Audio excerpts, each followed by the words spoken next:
So we are recording, and this is a video for those who are interested in the ADHD topic, which I've talked about a little bit about in the League of Legends video, which I uploaded today, I think.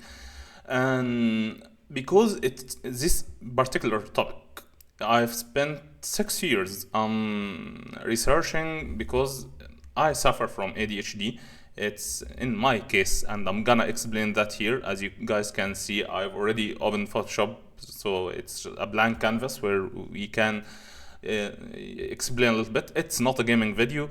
This is a little chatting, just chatting about what is ADHD from my perspective, and what I'm planning maybe of on talking about while I share my gaming sessions with you guys. So for that, we're gonna go into the second scene here, and we're gonna just make this a little bit bigger like that, yay. And I'm gonna get my brush here, and I'm gonna this remind me when I used to explain Photoshop in some courses. And yeah, we can start typing now. Yeah, that's amazing, and I like the brush as it is right now. So first of all, I'm gonna just make the screen into two partitions here, or two portions. The first portion is artificial. All right, this is artificial ADHD. All right, because this exact topic, this exact branch of ADHD is new, particularly in the past 10 to 15 years in the life that we're living in, because of technology and all of that. And this is, let's call it OG, or a genetic. Sorry for my handwriting. It's amazing, I know, calligraphy. So genetic ADHD. So I'm sure that anyone who's gonna listen to some of the symptoms of what ADHD is, he's gonna say, yeah, me too, bro, I'm feeling the same, I've been suffering from the same, you have no idea, this is exactly me. And while that actually might be true, in many cases it's not. It's because of what we're subjected to right now in our life, which is all the social media and all the devices that we're holding all day. Here's my phone, all day long. And what happened is that our attention span got trained, it has been molded into what it is right now. So with short form content, you tend to get those dopamine hits one after the other. So I'm talking here about a normal human being. I'm not talking about someone who is born with ADHD like me. No, the normal human being. We all have dopamine in our brains that gets spiked when we see something that interests us, something that's new, something that's exciting. And in a mass-produced culture, or a mass-produced ecosystem of attention-grabbing, mass-produced attention-grabbing content that we're living with right now, each and every huge mega corporation is competing with the other. And I'm not talking here just about social media, by the way. I'm talking about all, because one of my businesses is in marketing and in business and e-commerce. So it's on me to make sure that the piece of content that I'm putting out there, it's gonna grab the attention of the customer before someone else. So when I make a certain design, or instruct my team to make certain design, a certain video, I make sure that it's fast, it's and if my competitor has made something better, I try to make something much better in grabbing the attention of the customer faster. So I'm participating in that, and maybe this is my open apology. Because of that, the customer, the end user, the one who's was just watching a TikTok on his phone, by the thousands TikTok, TikTok number thousands that he's watching, his brain has already been altered into a brain similar to mine. And there is a huge difference here. So this is a normal human being who got to a very similar state to someone who is born with ADHD. At this state, we're never comfortable. We are never able to just open a book and start reading and not get bored by the half of the first page. I used to be a bookworm. So I'm a special. I'm not a special case. No. It's because I've lived all my life with nothing that can grab my attention other than books. So I had the first time I had a game console in front of me, I was old enough that it was too late. So before that, the only thing that I could escape my academic studies to was just another type of books. So and if it's not books, I had nothing else. Maybe some journals, some papers. I've been in that kind of household. As a result, it became easy for me to read and just enjoy it. And this is something that I'm gonna talk about, which is that those who with genetic ADHD can actually excel in many tasks that might seem impossible for those with artificial ADHD. Because the main thing that separates those who are born with ADHD is that they never felt normal. Never. From the day that we're aware, we are always living with extremely short-term memory. Extremely, short-term memory. So imagine it as if it was our RAMs. As a result, our brains from the very beginning are used to being much faster, always faster, trying to keep up because we tend to forget everything. As a result, if I am, and you guys, if anyone has been watching me long enough in this channel, you will find that every time I start a game that I've been playing for maybe a few weeks, I have no idea where I just left, what did I do, because for 12 hours I've stopped playing. My brain RAM has refreshed. It's reset. Now I can't remember anything about it. All of that memory is in my long-term memory. And this is the other thing here. We have very good long-term memory. It's extremely hard for us to forget anything that we are excited about. That's how your brain forms memory, by the way. It forms memories. You have two types of memory. You have short-term memory, you have long-term memory. And when you see something in front of you, your brain makes a decision. Is it worthy enough to move that thing from short-term memory into long-term memory? And if it's worthy enough and you focus on it enough, it happens and it goes into your long-term memory. That's for normal human beings. For us, it's not like that. It's not by choice. It's extremely random that extremely random for us to focus on anything.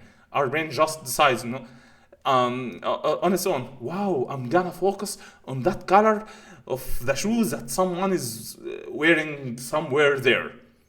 And I'm gonna spend the next 30 minutes in a very important lecture just watching that shoe. For no reason. I'm not a shoes guy. I don't wear shoes most of the time. I just wear my flippers. But for some reason, I kept focusing there. And now, 15 years later, I still remember the exact color of the shoe and the exact design. It was green, by the way. That's our brain. All the time. People with artificial ADHD don't have a deficiency in their short memory. As a result, they just trained their attention span to be shorter and shorter and shorter. As a result, they now have no ability whatsoever to enjoy anything that is that needs some effort to have a longer attention span. As a result, they fill their short-term memory with trash. Any dopamine-inducing trash. And that is a huge difference between those with artificial ADHD and those with genetic ADHD. Because those with artificial ADHD keep thinking, all right, I can't focus on anything for long enough. I can't read a book. I can't do whatever.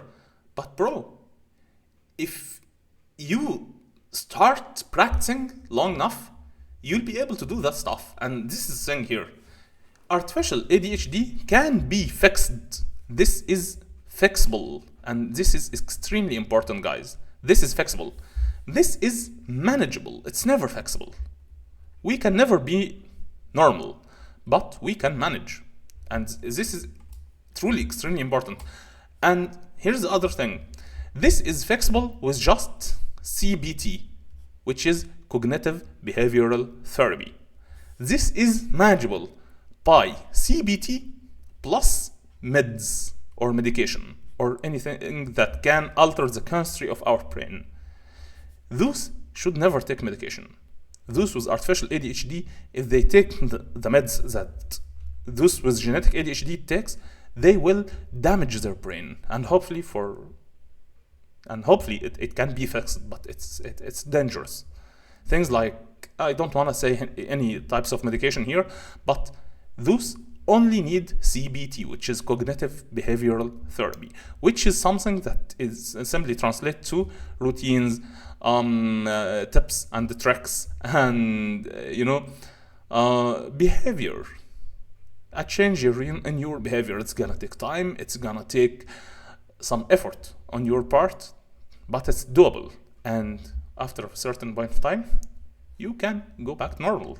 And this is good. You need to be normal, because artificial ADHD isn't good.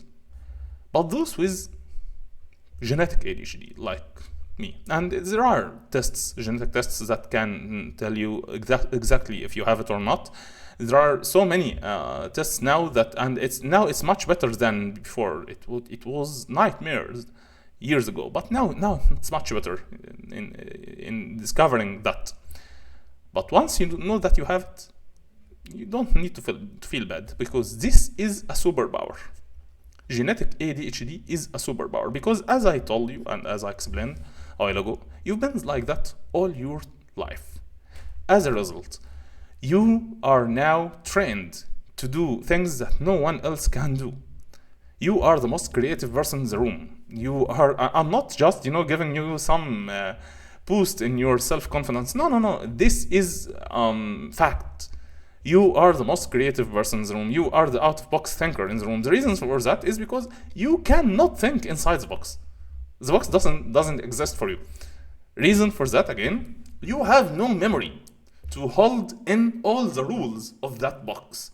As a result, your brain all the time is trying to do everything just to keep up. Once you understand that, how to, and I'm not saying here that you need the meds. No. You can actually, in many aspects of life and in many careers, you just need to understand what ADHD means. That is, if you discover that you suffer from it. First time I've ever, as I said, knew that I had ADHD I was 29. By then I was an engineer with a company, a successful company, and this is the thing here, and I'm gonna end with that and not make this video extremely long. Wow, we are getting to 15 minutes. So ADHD shows its bad side, or its monstrous face, when things are good. If there is pressure, if there is panicking, we excel. We tend to be the best around when there is panic and pressure and chaos and all of that. Reason that induces dopamine, that makes us feel dangerous, and that makes us feel as if the world is collapsing. So our dopamine levels go up, and we focus. We are laser focused. We are sharp as a knife. And we don't go back to a normal level. No. We go to zero. Once that excitement is over, we go to zero.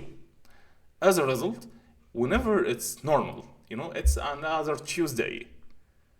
It's not another Tuesday. It's not another normal Tuesday for us. For us, it's borderline depression.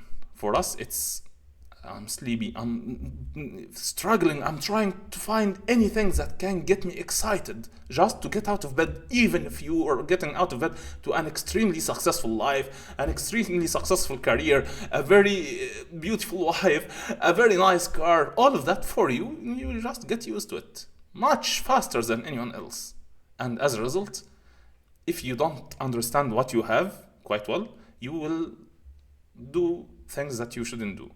You will, and many will say it's midlife crisis. No. How come you have a midlife crisis by 21 or 22? It's not midlife crisis. You're just trying to get, and this is why many of those with genetic ADHD, a whole lot, are gamers, because video games for us offer that boost of dopamine, of that feeling that something is exciting, something is worthy of our attention. Because whenever we succeed in doing anything that we're doing, we don't feel the joy of achievement, we feel the fear that now what? So I might talk a little bit more about that in the future. And the reasons that I had this, I'm gonna just move into that scene here so you can see how handsome I am.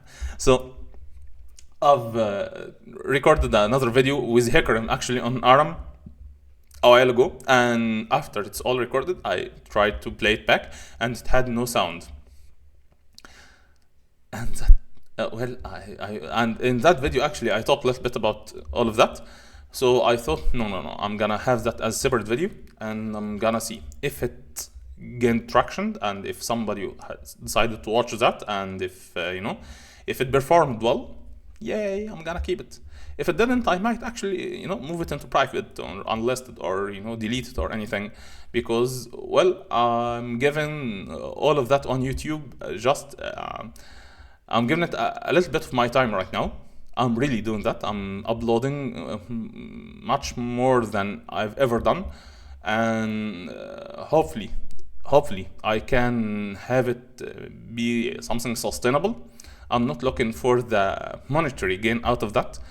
As I said, thanks God, I've done well career-wise. No. I'm looking for the impact actually. And this is a whole other topic that I talked about before. And one of the things that I think I need to talk about a lot is that ADHD, because it's one of the things that I've spent a whole lot of my past 6 years in life just researching and working on. So if you guys like that format of video, or that form of just chatting, ranting, make sure you subscribe. Make sure you tell me in a comment or something. And thank you for watching, and see you in another gaming video. I might now play what? I might play another game, a new game. It's gonna be a surprise.